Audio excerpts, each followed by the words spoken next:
Hey everyone, it's Tox from CritsHappen.com. Thanks for watching and welcome back. Today we've got a critique where we take a game provided by our friendly local game store, put it through its paces, and let you know our opinions while playing it. This time out we picked up this game, Madame Ching, at Tribe Comics and Games in Austin, Texas. If you want to check them out, we'll have links below so you can see more from their store. It's a great place to play if you're in South Austin and a great place to find pickup games as well. Today though, we're going to talk about a third game from Bruno Cathala this year. So Bruno's been on fire. He has Abyss and 5 Tribes, which you can see behind me here. I bought both of those at Gen Con, and they're tremendous. You can get into the whole worker-slave thing in 5 Tribes. That's a longer story for a taller beer, which we'll leave for another time. It's a great game, and I actually think Abyss is one of the best games of the year. I think it's phenomenal. Now, this game is very different, as you can see just from the layout of this game. The idea of Madame Ching, which is from Bruno Cathala and Ludovic Maublanc, I think that's how you say it. I'm probably slaughtering it. I've got French in my blood, it's just not very thick. The idea of Madame Ching at its heart is essentially set collection and drafting, which are 2 mechanics I love. The concept is you are in ancient China or the Chinese seas, and you're dealing with being a pirate, controlling a junk. You have 2, which we'll go through why in a second. The junks are your boats that you're going to start in Space 1 and progress out, down and diagonally, or over and across in a very unique mechanic to either get all the way to Hong Kong in an epically awesome play and raid the city of Hong Kong and get a lot of points, or more so than not, stop somewhere out in the high seas and complete a mission. The object is really simple. You want to be the person with the most victory points. You're going to get victory points by amassing gems and coins and gaining control of the China Pearl and or raiding Hong Kong. How do you do all that? You do that with expedition cards and with the help of some abilities off of some cards that you'll gain throughout the game for set collecting and some event cards as well. It looks confusing at first. It is confusing because quite frankly the rule book was written really poorly in my opinion, at least in English really poorly. But we'll get to that at the end. For now, let's grab our navigators, let's grab our sabers, and let's jump onto the high seas of Madame Ching. Alright, so here you see the setup for a 4-player game of Madame Ching. Everyone gets a junk of one of 4 colors: wood, black, red, or yellow. Sorry, blue or green players, there are none here for you. The game takes about 30 to 45 minutes to play. It's recommended for 8 and up, and has a little bit of wonky rules for a 2-player. But the idea is really simple. You're going to use navigation cards to move out into the sea, acquire missions, which are going to give you coins and gems. And you'll see here, coins are worth 1 point, blue gems are worth 2, red gems are worth 3, and white gems are worth 4 at the end of the game. In addition, you can complete sets. 3 maps, 3 kites, 3 swords, or 3 lanterns will get you one of these ability cards. We'll talk about how you get those sets in a second. And then there's a wild card where if you get one of each of the icons, you get the wild card. Each of these allows you abilities, which we'll talk about as well. This does not give you an ability, but at the end, the only way to gain the China Pearl is by having 4 of these cards different. So if you had 3 of these and 1 wild card, you could acquire the China Pearl. If you had 2 of these and 2 wild cards, you could acquire the China Pearl. If you had 4 of these, you could acquire the China Pearl. Although you're not going to get any abilities, and it's not going to be very fun. So let's talk about movement and how movement works. One of my frustrations with Madame Ching is the rule book. I think that the way it describes movement is really more difficult than it needs to be, at least in the English side of things. So Madame Ching's movement is really simple. You're going to use these colored cards, and you'll notice there's different colors for each card. There's some that are orange, yellow, blue, green, white, different colors that will move you throughout the world. And there's 2 key, well technically 3 key areas you want to keep track of. There's this little symbol for an event card that goes down between 3 and 4, over between 4 and 8, and then continues down through the rest of the board. The same thing happens here, but for 2 cards. The idea is when you cross that line, you draw a card or you draw 2 cards. Now you may think to yourself, well, this is easy. 1, 2, 3, 4. I'm going to cross that line. That's not how movement works. Let's talk a little bit about how movement works, and I'll show you an example. Now the way the game works is every player is going to have 4 cards in their hand. They're going to pick one card, put it face down, and everyone will flip it over at the same time. Whoever has the highest card goes first, and that makes importance around the drafting mechanism. So let's say I am this red player, and I'm going to begin my expedition. And I am going to begin with a 13, which is blue. Now the first color doesn't really matter. The first thing you're going to do is you're going to move on to this number 1 spot. I have 1 card and 1 different color of card. So 1 times 1 is 1. Now, after I've played my turn, whether I was the highest or the lowest or wherever I was, once you're done playing your turn and moving your junk, you then draft a card. So let's say I drafted this 15. These would all be drafted by players, and these would get put out. At the end of the round, they get replenished. So these would go away, this would go away, and then you would get things replenished again. There is always 1 face down, so there's always a challenge as to who potentially could, gamble on what that card is. But then let's say the next round happens, and let's say this player plays the 25 card. Now this one doesn't have a symbol. You'll notice the first one had a kite symbol. This one does not have a symbol. But because it's the same color, I have 2 cards now of 1 color. 2 times 1 is 2. My junk moves to the number 2 spot. If I had not played that card, let's say I had played this card, the blue or blue-green 34 card. I now have 2 colors, or 2 cards of 2 different colors, so 2 times 2 is 4, and I belong on the 4 spot. There's a little note here that shows you when you play 2 cards back to back of the same color, you move horizontal.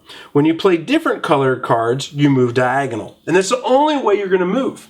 So you'll notice really quickly, to get to Hong Kong and get your 10 points by landing on one of these 2 spaces, man, it's really hard. You're going to have to continuously move diagonally and maybe move horizontally once. So let's go back to this example. Let's say the red player had gone over to number 2, and they would continue their drafting. They would take one of the cards. They could take a face down one, or they could take a face up one. Now, there's going to be choices throughout the game you have to make, because you're not always going to have the same color cards you want. But you may have cards that will help you out from a symbol perspective, and that's where things are going to get tricky, challenging, and fun as well. So let's say the next card that this player plays is a higher card, a really higher card. Let's say he plays a 52, which is going to put him with 2 cards, or 3 cards with 2 different colors, so that puts him on the 6. So now you can already see he's got to go a little further to be able to draw one of these event cards. And the event cards are going to impact the game differently with different abilities and different bonuses. And then he's going to draft cards and he's going to move on to the next one. Well, 52 is a really, really high card, and having a higher card than that is going to be pretty hard. He could play a lower card. Now, if the card that's played is lower, your expedition stops. You don't move forward at all. You look at where you are, and you have the opportunity to complete a mission. In this case, we're on the 6th spot. This card does not move us forward because it's not higher. There's no mission with a number 6 or higher, so I cannot complete a mission. If I was, let's say, on the 16th spot, I could complete any of the missions that are numbered 13 or lower. Or if I was on the 6th spot and I had this card, I could add that to my spot. So 6 plus 6 would be 12, and I could complete an 11 or a 7. If I could draw any of the event cards it tells me to draw and then take the reward that it tells me as well. So like this one, for example, would give me 2 event cards and I'd get 1 coin. In this case, I can't though, so I'm stuck. So I'm not going to be able to complete a mission. I'm not going to be able to raid Tokyo. I'm at a lower point, so I can't move forward. So what happens is all of these cards that I played previously get discarded. This card becomes my new card in my new expedition, and I go back to the number 1 spot. Now, because I wasn't able to complete a mission, I actually am going to get a bonus of being able to draw an event card. And in this case, I get Madame Ching herself, which is really cool. Madame Ching lets me add any symbol to an expedition. So let's talk about this. This is going to go in my hand. Now that we have had a failed expedition and I couldn't move forward and complete a mission, let's go through an expedition and complete a mission and actually show you how one of these event cards work. So, through drafting and drawing previous cards, the red player now has a pretty good hand. The red player's first move on the next turn is going to be to play a 20. That's going to move him down and to the right. Then, time goes on, he drafts, everyone plays another card, and he plays a 28. This is a third color and a third card, so he moves down to the 9 spot, which is really good. His next expedition card is going to be a 42, which is really high and another color and pushes him up to the 16 spot, which is awesome. But then he's in a tough position because all of his cards are lower and he can't move forward. So the next card he plays is a 14. This stops his expedition on his turn and doesn't move him forward. He has the option of completing a mission. He's on the 16 spot, so he can complete either 13, either 11, or either 7. So let's take a look at these. So the 13 is really simple. This one gives 1 white gem, which is 4 points. This one gives 2 blue gems, which is also 4 points. Why could that matter? Why would I want something different? Well, there are trader guys that will give you bonuses for gems at the end of the game. So having more of one type could be beneficial depending on what you draw. So this time the player is going to say, I'm going to complete this mission, and he's going to take his 2 blue gems. Now, he looks at his expedition and he sees that he has 3 lanterns in his expedition. So he is also going to get one of these cards that has the 3 lanterns on it, and this is going to be placed in front of him. He has a victory point from it, but more importantly, he has the ability now, once during the game, to flip it over and use it. This card's ability allows you to add another card to your expedition. So you can play 2 cards in one turn. And more importantly, you could slide them in, which is even more awesome. So you can re-navigate where you are. This card allows you to look at an opponent's hand and exchange one of your cards for one of their cards. This card allows you to complete a mission up to 6 spaces higher than where you're in. And this card allows you to have an additional card in hand. So all of them are going to impact the game greatly. But we talked before about Madame Ching and this event card, this brown card. So let's talk about how she could have helped. Let's say instead of the 42 with the lantern on it, the player played a 44. Now this still puts us in the same spot. We would have been on the 16 because 4 cards, 4 colors, 16, and then we end our expedition by playing a lower card. But we don't have the 3 lanterns to get this card. However, in our hand we have Madame Ching. And Madame Ching lets us add any symbol to an expedition. So she could add a lantern to this, and we would still be able to get this lantern card. This would be discarded, and I wouldn't be able to use it again unless I redrew another Madame Ching. That's where the fun of the events come in and the fun of the set collecting comes in. It also makes for some really crucial decisions on when you're going to end your expedition. There are times when it's better to end your expedition at a lower number and get a smaller reward to be able to build a better engine for your next expedition and move down further. Because remember, if you can get to Hong Kong, you're going to get 10 points, which is pretty amazing and pretty awesome. So let's talk a little bit about some of these event cards and what you'll see. Some of them have this symbol like the sword symbol does with the lightning bolt. These are attacks. So this will let me steal an event card from someone else. These are wild cards, which let me stop an attack, but more importantly, can be added to an expedition as a card, counting as a symbol and as another color. So these are really powerful to both stop attacks and help you push down further into Hong Kong. We talked a little bit about the gem person. This trader will let you add points to your gems. But then, of course, there are just idols that will give you points as well. There's also, probably most impactfully, the Oracle, which will let you draw 3 additional event cards. Those are really powerful. But those are going to be different every game, and you're going to shuffle those up and distribute those out as you either cross those lines or as you complete missions. The other way, as we said, is if you're unable to complete a mission and unable to get to Hong Kong, if you end your expedition without doing anything, you can draw a card from the event deck as well. Play is going to continue this way. Each player is going to choose a card, flip it over. Whoever has the highest card moves their junk, drafts 1 card, does whatever happens. If the card is higher, they're moving forward. If the card is lower, they're stopping their expedition. If they're further enough out to where they can gain an expedition or complete a mission, they can do that. And if they have a set collection in their expedition, then they can take one of the cards, which is really, really cool. There are a lot of decisions, there's a lot of choices, and in my opinion, the drafting makes for some of the most fun. Is someone planning right now? Are they planning for a future turn? Are they gambling and just taking a face down card? There's a lot of interesting decisions to be made inside of Madame Ching. So that's Madame Ching. Let's start with things I don't like. So first off, I like this game. I think this is a good game. The things I don't like are really minimal. The first is the oracles in the event deck. The oracles are really powerful. We've played about 20 games of this, and we found that taking one oracle out makes a huge difference. More so than not, if you play with the way that this is out of the box, the people who get the oracles are the people who are going to win the game.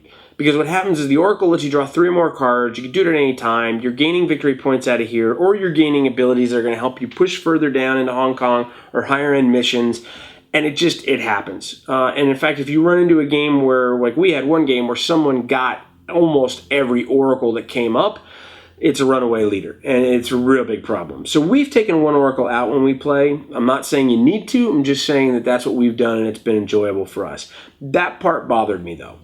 The other thing that bothers me, and this is me, this is the reviewer likes, dislikes versus the consumer likes, dislikes. It's easy to get a wild card. It's really easy to get a wild card. In fact, it's easier to get a wild card than it is to get one of the ability cards. The ability cards are awesome. They let you do so much more. But if you're in a game where someone is taking the easy route and getting the wild cards, you're not going to be able to build as much of an engine as you'd like to with the ability cards. So there is a little bit of an issue with that. Now the thing is if you go after these wild cards, let's say you went after 2 or 3 of them and only 1 or 2 of the ability cards, yes, you're going to get the China Pearl, but you're probably not going to be pushing out and getting as much as other people would from the missions. So while, yeah, you're going to get 5 points from the China Pearl really quickly and start the end game, you're maybe not going to win every time. The problem that I see that happens is when you're introducing people who may not be avid or heavy board gamers into it, they think that it's easier to get the wild card, they go after the wild card, they think that's a good thing, when in reality, it's actually better to get the ability cards and make much more of a fun game experience out of that. I think the problem with that is it lends itself to, if you're using this to introduce non-gamers to gaming, there could be some issues with that. That's it. Other than that, I love Madame Ching. It's a fun game. And it's amazing the broad reach of this game.